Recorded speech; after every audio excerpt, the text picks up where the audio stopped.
It started with a bag, not just any bag, a black duffel dropped on the corner of 5th and Avenue C, right next to the bus stop bench where everybody from the block hangs out.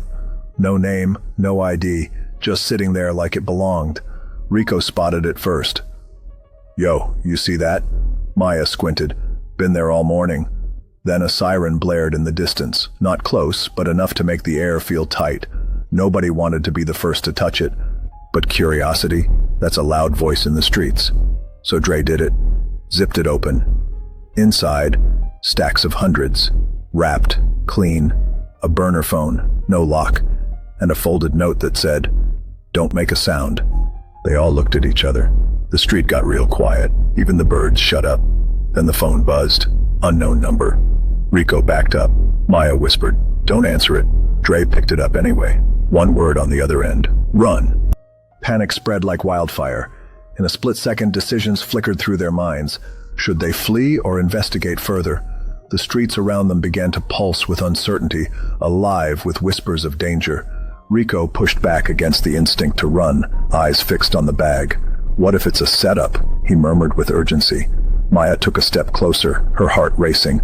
"We can't just leave it here." But as the distant sound of sirens grew louder, the weight of the moment pressed upon them like a vice. Time was slipping away. "Dre, what are you gonna do?" Maya urged, her voice barely above a whisper. Dre felt the weight of their collective gaze pressing down on him. He could feel the adrenaline pulsing through his veins, urging him to act. "I have to answer it," he stated, his voice shaky but resolute. Rico shook his head vigorously, panic flashing across his face. "No way! That could be a trap." But Maya, ever the voice of reason, stepped closer. "We need to know what they want. There might be something bigger at play here." With a deep breath, Dre steadied himself, heart hammering. As he pressed the answer button, a cold sweat broke out on his forehead, and the world around him seemed to hold its breath, waiting for the other shoe to drop. The voice on the other end was low and gravelly, cutting through the silence like a knife. "You should have never touched it," the voice warned cryptically. Dre's stomach dropped as he glanced at Rico and Maya, their faces paling with dread. "Who is this?"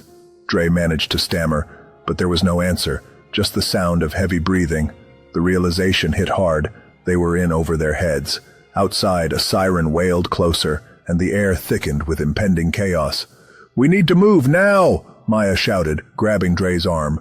Rico was already backing away, eyes darting around for an escape route, and just like that, curiosity turned to terror as they made a break for it, leaving the duffel bag behind, but the shadows were already closing in. The sirens grew louder, drowning out everything